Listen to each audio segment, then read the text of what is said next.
PPH को control करने का बेहतरीन तरीका क्या है?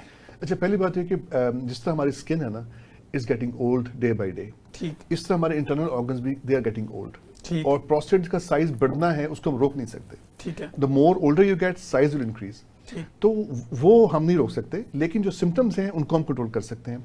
अगर आपको सिम्टम्स आ रहे हैं, यूरिन पासेज में आपको मसला आ रहा है, उसमें हम कुछ दवाइयाँ इस्तेमाल कर सकते हैं। अल्फा ब्लॉकर्स हैं वो दे सकते हैं, और पेशेंट को हम जो एक एडवाइस दे सकते हैं कि उनका फ्लूइड इनटेक जो है वो शाम के औकात में थोड़ा कम कर दिया जाए, तो उससे बेहतर हो सकता है।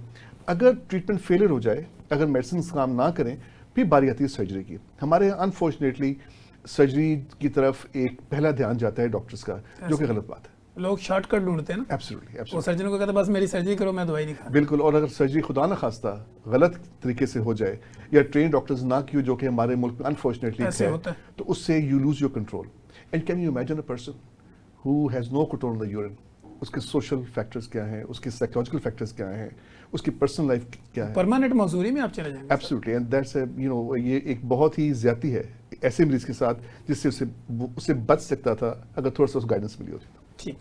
अच्छा सर, इसके साथ हमने देखा नौजवानों के अंदर भी ये मसाइल है कि वो कहते हैं जी मैं यूरिन करके आता हूँ तो फिर मेरे ड्रॉप निकलना शुरू हो जाते हैं। जी जी। कुछ लोग मदरसा में पढ़ रहे होते हैं, वो हमारे पास आते हैं क्लिनिकल ट्रायल में कि सर मेरा वजू नहीं रहता बार बार, तो इसकी सर क्या रीज़न होता है? अच्छा, इसमें यह है कि normally bladder should empty 100% sir after act of maturation. Sir और बाज़ अब होता ये है कि यू नो अगर आप जो आपका एक टर्म एनाटॉमिकल टर्म है बल्बर यूरेथ्रा, सर जो कि एक्सटर्नल स्फिंक्टर के पास होती है, सर बाज़ में एक ड्रॉप वहाँ आके फंस जाता है या यू नो वहाँ पर रह जाता है। ठीक। और जब वो पेशेंट जल्दी में बाहर निकलता है, वो ड्रॉप निकलता है और वो दे फील कि वो नापाक हो गए हैं।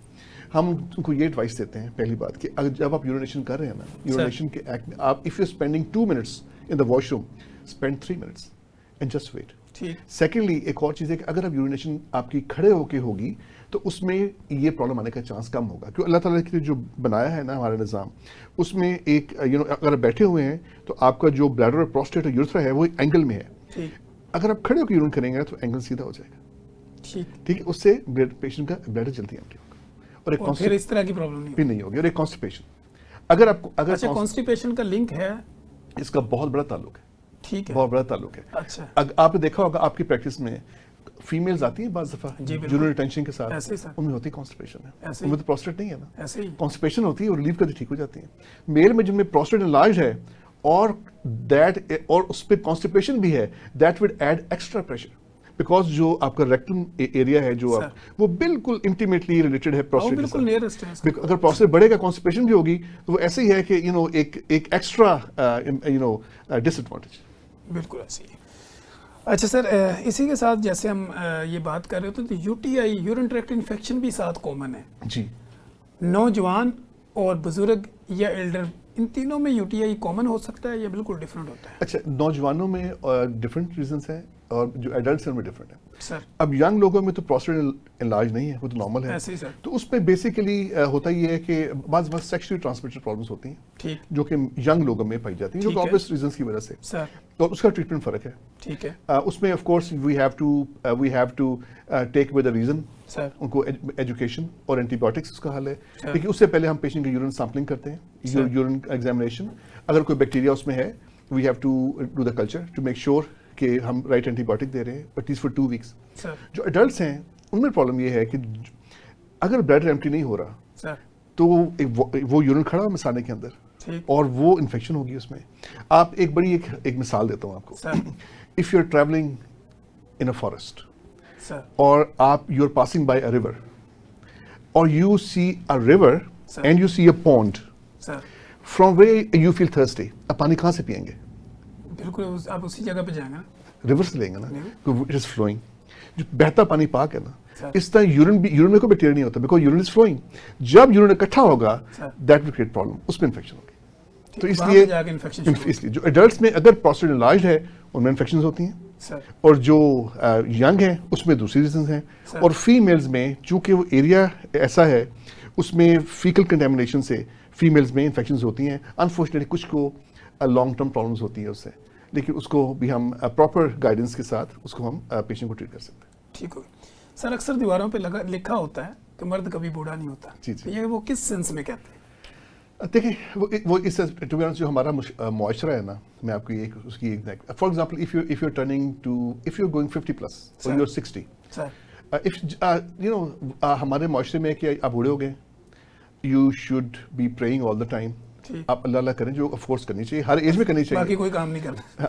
हर एज में करनी चाहिए, सर। लेकिन वो ये सांस दिला दिया जाता है कि यू आर गॉन, आपका वक्त खत्म हो गया है and you should be going to mosque और घर में रहें, सर। जो कि गलत बात है। ठीक।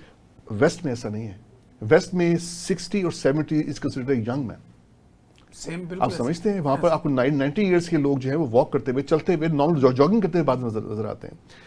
अनफॉर्चुनेटली होता यह है कि मर्द, देखिए मर्द और औरत में फर्क क्या है। मर्द भी जो उसकी जो सेक्सुअल कैपेबिलिटीज की वजह से कहा जाता है ना, सर। उसका ये कि जो अगर आपकी हेल्थ ठीक है, मेंटली आप ठीक हैं, तो you should be able to have a normal sexual life. बिल्कुल ऐसे। तो वो उस कॉन्टेक्स्ट में बात की जाती है कि मर्द अगर if you are looking after your health, if you are doing daily walk, if you're not diabetic, if you're not hypertensive, Sir. if you're mentally right, Sir. you should be able to enjoy sex life. बिल्कुल ऐसे। और लेकिन अगर इसमें कोई भी चीज़ नहीं है, अगर मेंटल हेल्थ ठीक नहीं है, that will take away your physical health और फिर ये चीज़ खत्म हो वो जाएगी। आपका रोड मैप सही नहीं होगा और वो ब्लॉकेज आएगी। बिल्कुल तो उसका मकसद बताने का ये है, जो आपकी मर्दाना कुव्वत है उसका ताल्लुक आपके दिमाग से, फिजिकल हेल्थ से जुड़ा हुआ है। ठीक हो गया।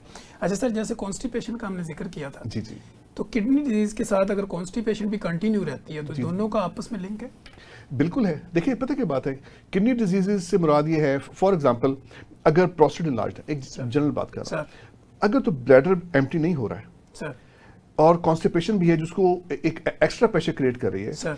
अगर ब्लैडर एम्प्टी नहीं होगा, यूरिन तो बन रहा है ना किडनी से, जी बिल्कुल। तो वो बनता चला जाएगा, ब्लैडर फिल होगा, एम्प्टी नहीं हो रहा, तो यूरिन विल फ्लो बैक ठीक। और आपका किडनीज जो है स्वेल होने शुरू हो जाएंगे। We call it hydronephrosis. बिल्कुल ऐसे। उससे किडनी फेलियर में इंसान जा सकता है। ठीक है। तो कॉन्स्टिपेशन तो एक प्रिवेंटेबल चीज है ना। अगर ठीक। प्रोस्टेट वो तो इलाज आप कर हो रहा सकते हैं, हाँ। है, प्रोस्टेट इलाज हो रहा है, how can you stop it? उसको तो नहीं आप रोक सकते ना, वो तो अंदर अंदर है। लेकिन कॉन्स्टिपेशन constipation का तो इलाज तो कर सकते हैं ना। इसको आप what you can have high fibre diet, Sir. You can have चिरकास्पोगोल and stuff, Sir. And you can have laxative ले सकते हैं, और you can mobile yourself, you can indulge yourself in physical activity, Sir. और उससे आपकी constipation relieve हो सकती है। बिल्कुल, और पानी का इंटेक बढ़ा दें, ऑफ बाकी कोर्स, सारी चीज़ें। ऑब्वियसली पानी ज्यादा पिएंगे तो of course you will have less chances to have constipation. ठीक हो गया। अच्छा सर, जब हम किडनी की बात कर रहे होते हैं तो हमें ये समझाया जाता है, या पहले जो पुराने बुजुर्ग होते थे वो कहते थे कि जो आपके गुर्दे हैं ना, ये फिल्ट्रेशन का काम करते हैं। जी जी, अगर गुर्दों में फॉल्ट आएगा तो दिल में ऑटोमेटिक फॉल्ट आएगा। एब्सोल्युटली। तो गुर्दे और दिल का लिंक हम लोगों को कैसे समझाएं? जी, अब बिल्कुल जैसे आपको जस्ट टू टेल पीपल, अब ऐसा है, फॉर एग्जांपल जो हमारे किडनी है ना सर, वो कार्डिक, एक होती है कार्डिक आउटपुट, कार्डिक आउटपुट का मोर देन 20% वो सर। किडनी ले लेता है। इसका मतलब है कि बहुत ज्यादा बहाव किडनी की तरफ है ठीक। होता है, और किडनी जो है फिल्ट्रेशन का अमल करता है पानी का। सर, अगर किडनी सही फिल्टर नहीं करेगा तो वो यूरिन या वो वाटर जो बॉडी से बाहर जाना चाहिए वो ठीक। बाहर नहीं निकलेगा, सर। तो वो पीछे बिल्डअप हो जाएगा और वो प्रेशर डालेगा हार्ट के ऊपर। हार्ट पंप कर रहा है और फ्लूइड बॉडी में है, that will lead to left renal failure.